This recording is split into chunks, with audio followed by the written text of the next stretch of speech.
Herkese salam dostlar. C++ öğrenme seriyasının 6-cı videosu, yəni Bool Alpha videosuna xoş gəlmisiniz. Əvvəlki videoda biz Bool'dan söhbət elədik və bugünkü videoda Bool Alpha'dan söhbət edəcəyik. Bildiyimiz kimi Bool digər dəyişənlərdən fərqli olduğu kimi cəmi 2 dənə qiymət olur. True və false. Mit yazaq yenə. True və Bool fish yazaq. False.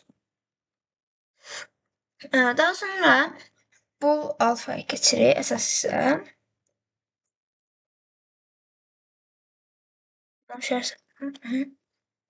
Bool deyə bilərsiniz, Bool Alpha nə deməkdir?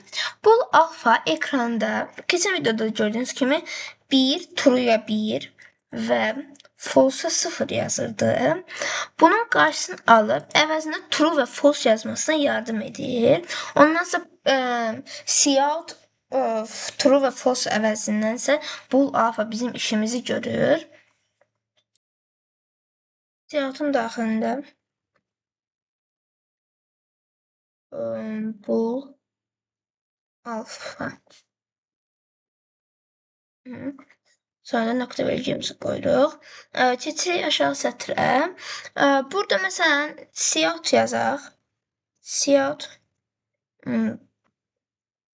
meat və endline.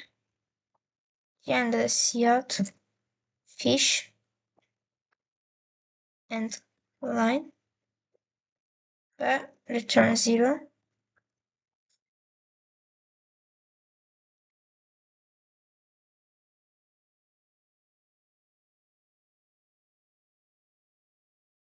Gördüyünüz kimi 0 və 1-in əvəzinə true və false verdi. Deməli, Bool Alpha, cout Bool Alpha bizdə true və false verməsini, birbaşa 1 və 0 yox, true və false verməsinə yardım edir. Və yaxud, məsələn, birinci cout Bool Alpha yazdıq. Daha sonra təzədən bizim 0 və 1-ə qaytarmasını, resetləməsini istəyiriksə, bura bu dəfə cout no Bool Alpha yaza bilərik. Bura isə bunu kopyalayaq. İndi gəlin baxaq. Gördüyünüz kimi nəticənin fərqi verdi. True, false.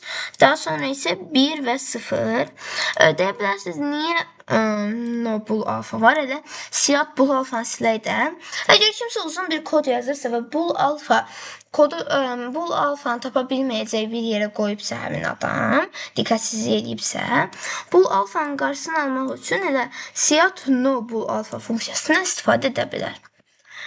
Bu videoda belə idi. Ümidvaram kodu və izahı başa düşdünüz. Növbəti videolarda görüşənədək.